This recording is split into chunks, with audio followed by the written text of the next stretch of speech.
Welcome back नाजरीन। पड़ोसी मुल्क यूं तो खुद को जमहूरियत का चैंपियन बताता है और दुनिया की सबसे बड़ी जमहूरियत कहलाता है, मगर इस जमहूरियत के मुजाहरे गुज़िश्ता 70 सालों से सारी दुनिया देख रही है।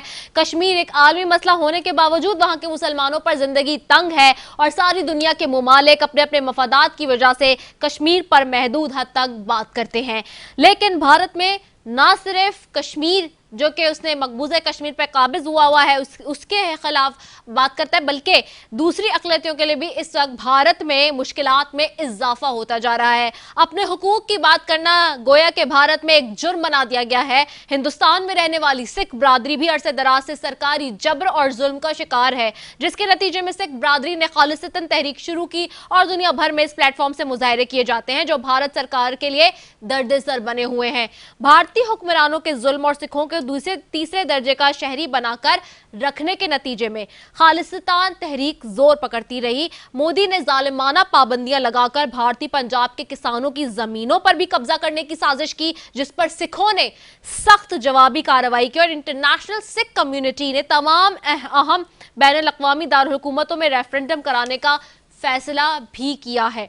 बीजेपी की हिंदू फाशिस्ट हुकूमत ने भारतीय पंजाब में सिखों और मकबूजा कश्मीर में मुसलमानों पर जुल्म सितम के पहाड़ ढाने शुरू कर दिए हैं। हालात पर गहरी नजर रखने वाले काफी अरसे से मुतनब्बे कर रहे हैं कि मकबूजा कश्मीर और भारतीय पंजाब में होने वाली भारतीय इंसानी हुकूक की खिलाफ वर्जियों में काफी मुमासलत है। हालिया दिनों में दुनिया भर में सिख कम्युनिटी ने भारतीय हाई कमिश्नर के सामने एहतजाज भी किए हैं, जिनमें लंदन ऑस्ट्रेलिया में होने वाले एहतजाज खास तौर पर इंटरनेशनल मीडिया की जीनत भी बने हुए हैं। लंदन में खालिस्तान के परचम उठाए सिखों ने मोदी सरकार के खिलाफ एहतजाज भी किया है और लंदन खालिस्तान जिंदाबाद के जो नारे हैं उनसे गूंजता भी रहा है।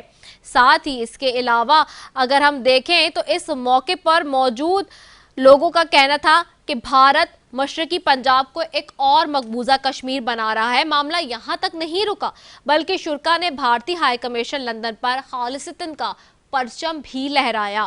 खालिस्तान का परचम लहराए जाने से ज्यादा जो भारतीय तिरंगा है उसे उतारा जाना भी भारतीय हुक्मरानों के लिए बहुत बड़ी बेइज्जती का सबब बना है। लेकिन ये एक मकफाते अमल है और इसका सामना उसको करना ही पड़ रहा है और पड़ेगा, यानी कि भारत को, जिस तरह से हम देख रहे हैं।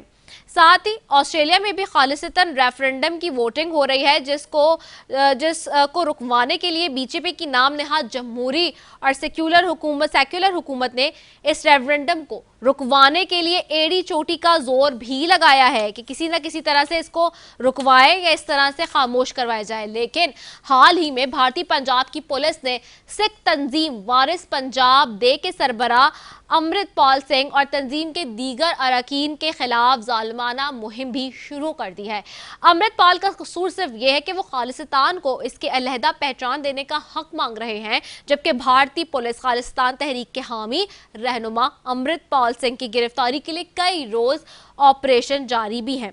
अमृतपाल सिंह की अगर बात करें तो उनकी गिरफ्तारी के खिलाफ दुनिया भर में सिख कम्युनिटी जो है वो इस वक्त बहुत सरापा एहतजाज भी करती हुई नजर आती है। भारतीय पंजाब को मोदी के जाबराना इक़दामात के बाइस इंटरनेट बंदिश का भी सामना है। ना सिर्फ ये, बल्कि वही मोदी की जो जालमाना और आमराना पॉलिसीज है वो मकबूजा कश्मीर की तरह मोदी अपनी रियासतों पर भी जुल्म ढा रहा है, जो सिर्फ अपना हक चाहती हैं लेकिन वो हक ना देने के लिए किसी भी हद से गुजरने के लिए तैयार है।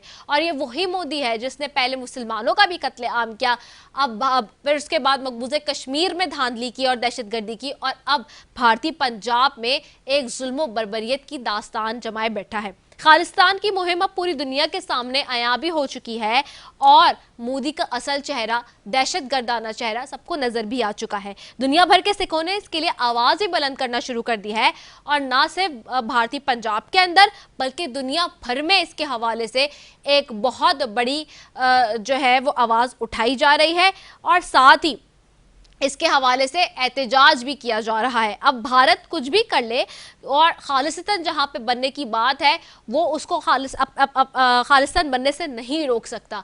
खालिस्तान बन के रहेगा, ये बात हर तरफ से आ रही है सिख बरादरी की तरफ से, जो कि हर जगह इस वक्त मौजूदा सूरत हाल में प्रोटेस्ट करती नजर आ रही है।